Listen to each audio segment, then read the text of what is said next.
Hello, everyone, and welcome back to the Reason Why podcast. This is where we break down what Christians believe, why they believe it, and how to know whether it's true or not. We are continuing our way through Mere Christianity by C.S. Lewis, one chapter at a time. And today we are in Book 3, Chapter 3, Social Morality. Now, before we jump in, it's important to remember something Lewis has been doing this whole time. He's not introducing brand new ideas. He's reminding us of things that we already deep down know to be true. And that's what the best teachers do. They just teach us and continue to remind us of things that we already know. All right, so we have done a breakdown of morality in general, and last time we discussed 4 specific morals known as the cardinal virtues. And today we are going to look at some morals in regard to society. Let's establish something from the get-go. Christianity is not a political system. God has given us a sense of right and wrong, the moral law that we learned way back in the beginning of this series. He's given us historical examples like Israel and the setup of their nation. We have the teachings of Jesus and the instruction through the early church. But what he hasn't given us is a step-by-step political blueprint. For example, the Bible says, feed the hungry, but it doesn't tell us exactly how to build systems, programs, or governments to do that. Why? Well, because Christianity is more like a director than a detailed manual. Gives the goal, and then humans use their God-given gifts and wisdom and judgment to carry it out. Now, if Christianity is true, and if people actually lived it out, then yes, it would benefit society to have Christians involved in public life. But Lewis makes an important distinction here. That does not mean that pastors and priests and church leaders should run the government. Their role is to teach and guide spiritually. That's their sphere. It's very specific. Instead, it's everyday men and women who genuinely follow Jesus and who have skills in leadership, law, business, and service who should bring those values into society. I want to make a quick note here on separation of church and state. Now, I'm not an expert or even very well versed on these kinds of matters, but I don't want this idea to be misunderstood. And since at our core on this podcast, we are pursuing truth, let's take a moment to talk about it. The phrase separation of church and state is not in our Constitution. Thomas Jefferson wrote it in a letter some years after the Constitution. In some ways, it can be implied from the First Amendment, which states, Congress shall make no law respecting an establishment of religion or prohibiting the free exercise thereof. Essentially, it's a protection to keep any religion from controlling the government and any government from controlling religions. It doesn't mean faith has no place in public life. It means the church and the state have different roles and authorities. The goal isn't to remove morality from society, that's impossible, but to avoid misusing religious authority for political power. We'll leave it at that and move on to our next point. What would a Christian society look like? Lewis gives us a few characteristics, and they're interesting. Number 1, simplicity over luxury. In a fully Christian society, people would work, they would contribute and live simply.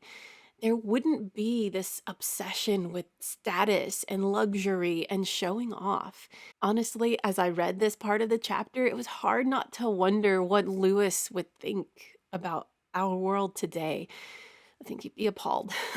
Secondly, obedience.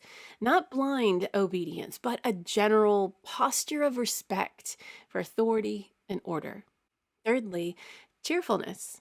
Not forced happiness, not toxic positivity, but a deep, steady joy rooted in something beyond our circumstances. So at this point in the chapter, Lewis says that a truly Christian society might give a curious impression of looking a bit like socialism in its economic arena, but more old-fashioned in its private sector. Now, most of us wouldn't like all of it. We might like parts, but not the whole picture. And that reveals we all come into these conversations with our own preferences, our own ideas about what society should look like.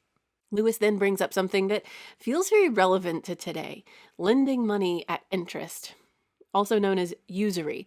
Historically, many major thinkers, including Jewish, pagan, Christian traditions, warned against it. Now, Lewis admits he's not entirely sure how to apply that in a modern economy, but he does point out our entire system today runs on debt and interest. And it's worth at least asking, is this actually working well for people? It sure doesn't seem like it's working out too well for the masses right now. Lewis might not have felt equipped to talk more on the topic of economics. I sure don't. But if you're interested in that kind of stuff, I highly recommend Thomas Sowell. He's a treasure and a wealth of information on economics. Now, next up in our societal morality is charity, maybe better understood as generosity. Christians are called to love others, care for the poor, give sacrificially. And Lewis challenges us here. He suggests that most of us probably don't give enough, often because we're afraid of not having enough ourselves. And sometimes we give in ways that are comfortable rather than in ways that truly cost us something. And this one, it hits. I mean, consider the children all over the world dying in abject poverty, whom we can help save their lives by providing meals and or an education simply by cutting out a luxury or two.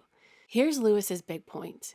He closes this chapter by acknowledging he's probably offended everyone. Some people think he's gone too far. Others think he hasn't gone far enough. Why is that?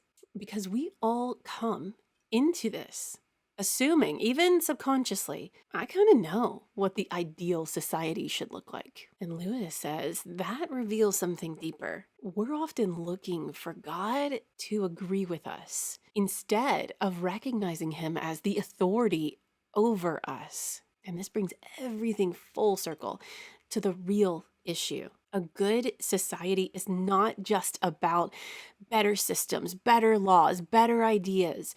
It's about better people, and more accurately, changed people. Because at the root of all of this, it's a heart issue. I'll be honest, this chapter felt a little tricky for me. There's a part of it that almost sounds like a perfect Christian society could exist. But I don't think that fully happens this side of Jesus returning. But maybe that's part of the point. Because even if perfection isn't possible yet, doesn't mean we don't strive toward it. Okay, so what does this look like practically? Well, first, we work and contribute, being useful and productive. We live with integrity and appropriate obedience. We carry real joy. We practice prudence and generosity, and we're willing to give even when it costs us. Not to earn anything, but because this is who we are becoming. So next time, we'll dive into a really interesting chapter entitled Morality and Psychoanalysis, where Lewis begins to explore what's going on beneath the surface of our behavior. Thanks so much for listening and watching. I'm so glad you're here. If this was helpful, please share it with somebody who you think might enjoy it as well. Don't forget, you can find more resources and content on my website and Facebook and Instagram at Seek Truth Here. And remember, the truth is worth knowing and sharing. I'll see you next time. God bless.